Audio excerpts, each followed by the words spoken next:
Ladies and gentlemen, my name is Mickstar, and the full Archon Quest for Natland, let's talk.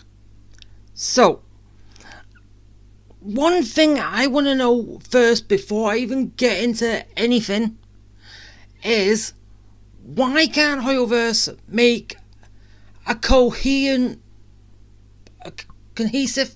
whatever it is, story that follows through, that doesn't have any hiccups along the way, right? Because this is like going back to the first trailer, which was a friendly competition with everyone and anyone, even outside of Natland, can participate to help rekindle the sacred flame. Because as like that trailer said, the fire within a person will help rekindle it and make it stronger, right? So everyone can participate, which would do a lot. But then when we got into the game, it was completely different. Because, yes, there was a tournament, but no, it wasn't for everyone. It was only for the people of Natland, for the winners to join the pilgrimage to go and fight the Abyss in the Night Kingdom. Well, wherever it was. Yeah, Night Kingdom. And no one outside of Natland can participate.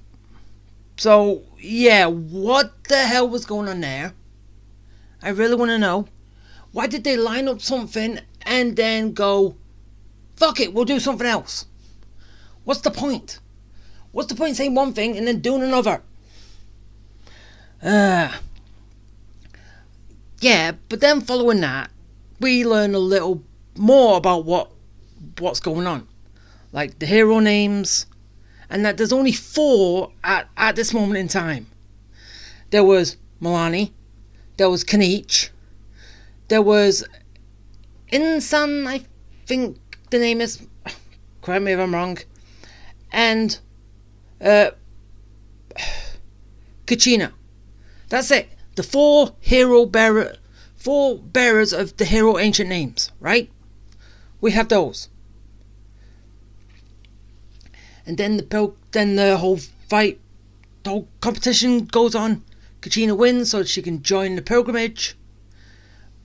And yeah, then we have to go in because she doesn't come back with everyone because she kind of got lost, I think, or killed. I don't know. I'm not 100% sure, but the Oath of Resurrection wouldn't actually work to bring her back. So, I'm not sure. I'm still kind of not remembering everything, but I am just going off the top of my head of what I can remember. It's a lot more better that way. But we all go in, we save her, find out that she's being protected by one of the Wyobs, right? That's in there.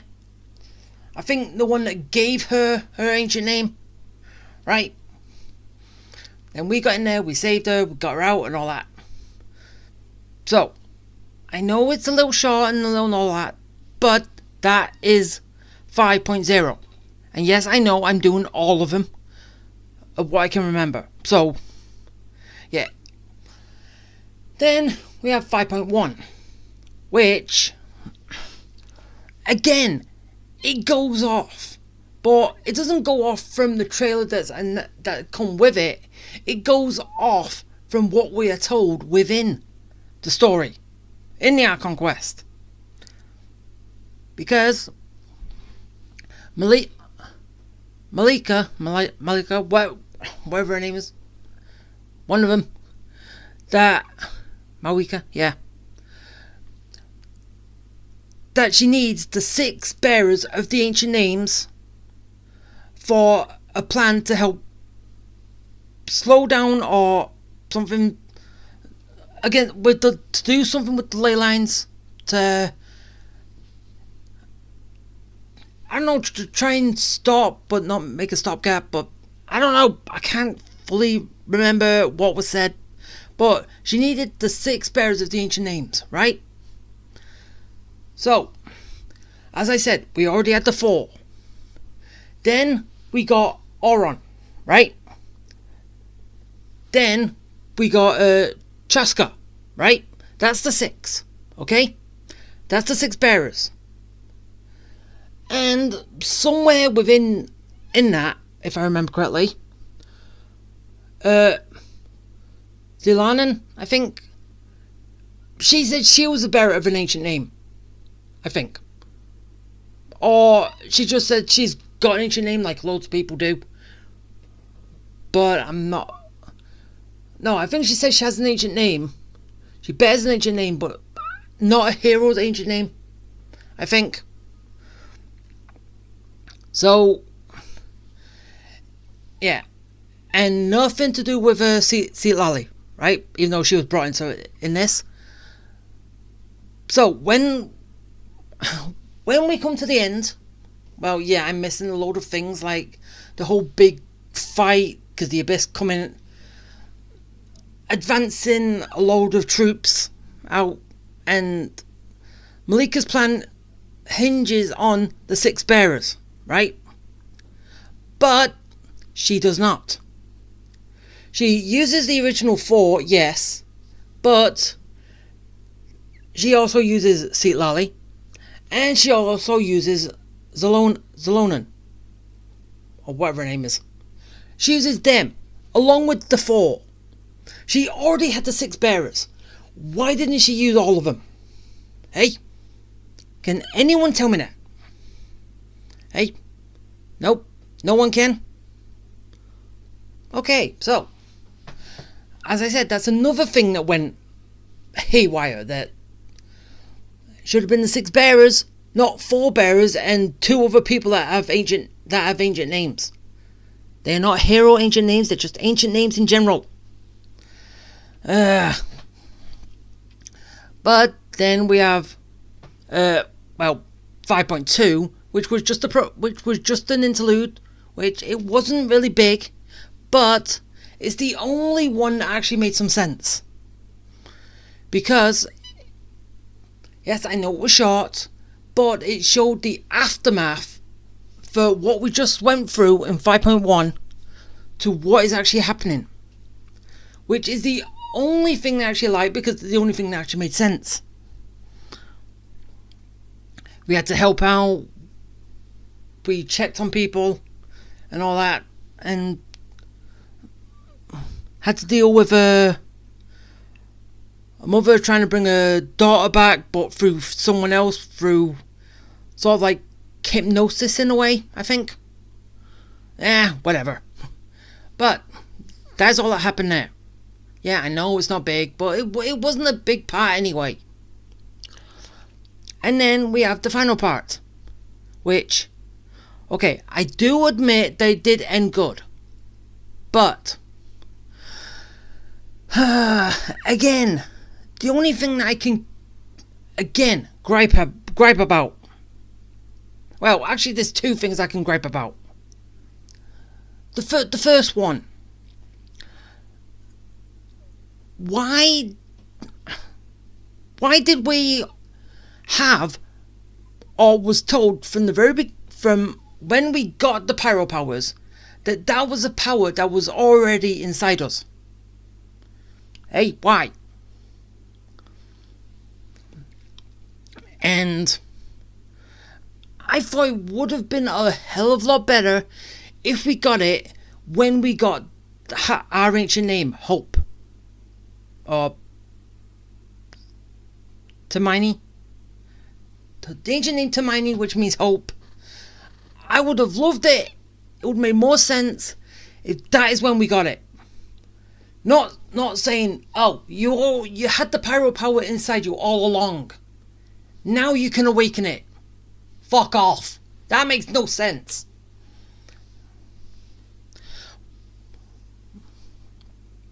Because, like, we get the ancient name, we show it off to the people of Natlan, and then, through that, it would have been good if we got the pyro powers then, before we went into the Night Kingdom for the final fight. I don't know, I just think it would have made more sense for that.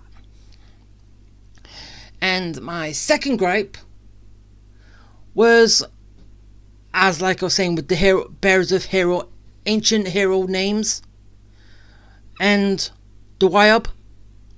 The 6 Wyubs all trying to help, which we had to purify the thing around them, and then it shows the two people that the Wyub gave the ancient names to, that are helping in that final battle against Maelstrom. And I know, as I said, you cannot tell me otherwise. That is Maelstrom from Vanguard. Is that, yeah, the 5 bearers of the hero ancient name that was given were there. And they had to ruin it again with throwing in Zilonen instead of Kachina. Right? Because as I said, we learned from the very beginning that she was a bearer of an ancient name, hero's ancient name. That's why she was that's why she had so much pressure on her back line. So she should have been there in the final act.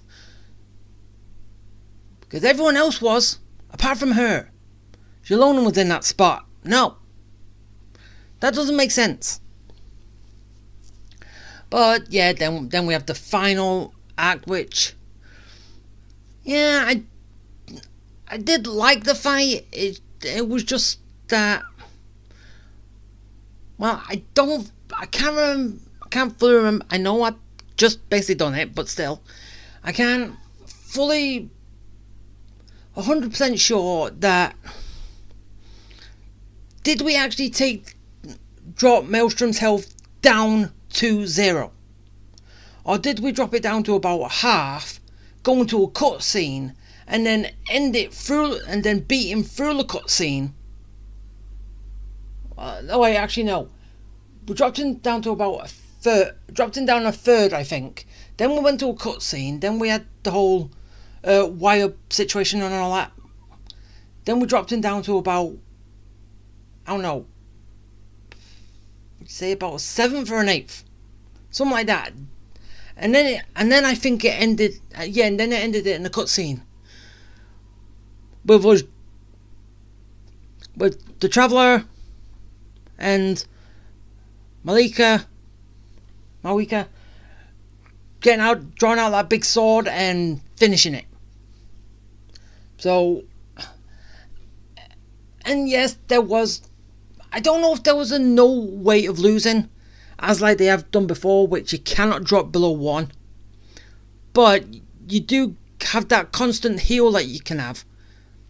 Well, you got to instigate it, but still, you have a healer. You can heal whenever you want, I think, is what I'm saying at. So, in a way, it was good, but it was still lacking a little bit. Us doing the final blow.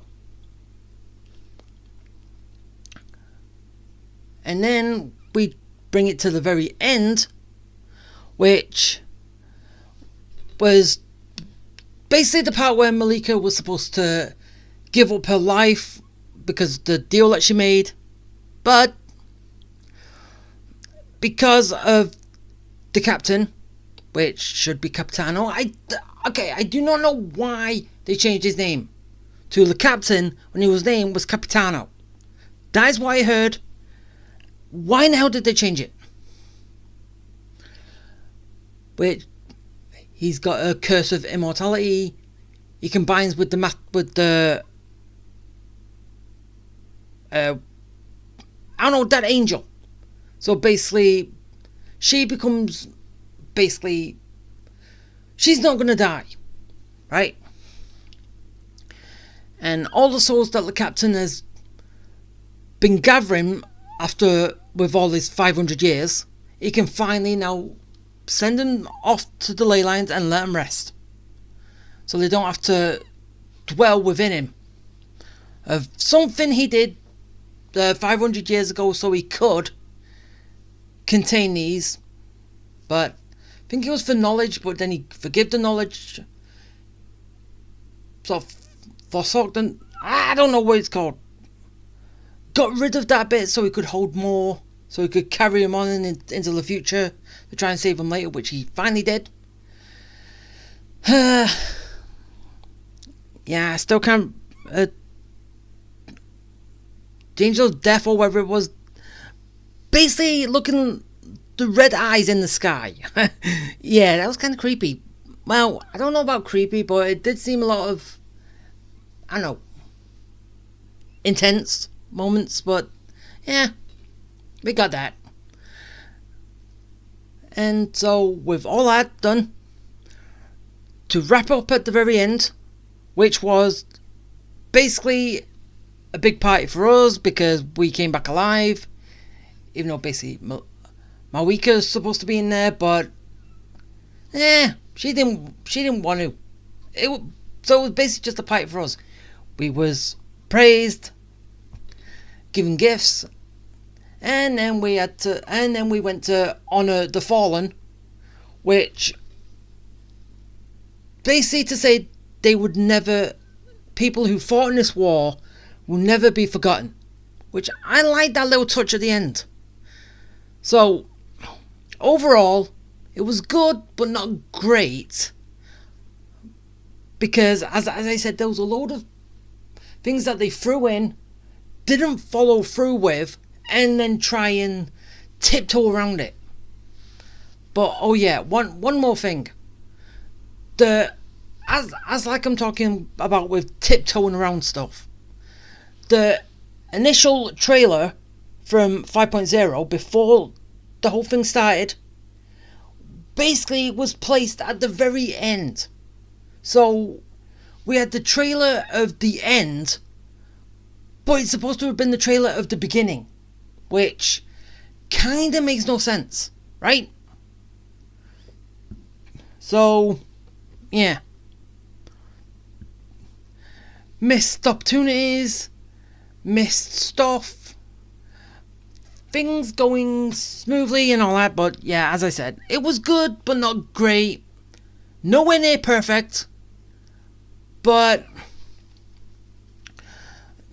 okay, the two things I can say is perfect was the 5.2, the aftermath after the battle, and the ending of after the war is over in 5.3, with the party leading into Capitano doing what he's doing, and then leading into honouring the fallen and all that. Those things there are the only things that I can say were done perfect. Nothing else was. So yeah, that's my thoughts of the whole Archon Quest for Natland, and I hope I've also heard that basically we're not going to Snezhnaya next, which kind of sucks, but we're going somewhere else which is going to lead into that. I just hope that they actually decide to make a coherent story, right? That's the word. A cohesive story that follows through and has no lying in it whatsoever. Right? Don't make statements that you do not follow through later. It defeats the purpose of the game. It makes it look bad, in my opinion. Because I'm someone who goes for the story, not everything else. But everyone else who does, they kind of work on basically the money aspect. Even though I don't see why, because the money is not content. The story is the content. You focus on that, nothing else. But that is going to be it. So I hope you liked it. So if you liked it, hit the like button, subscribe, bell for notifications, comment, and I will see you next time. Bye.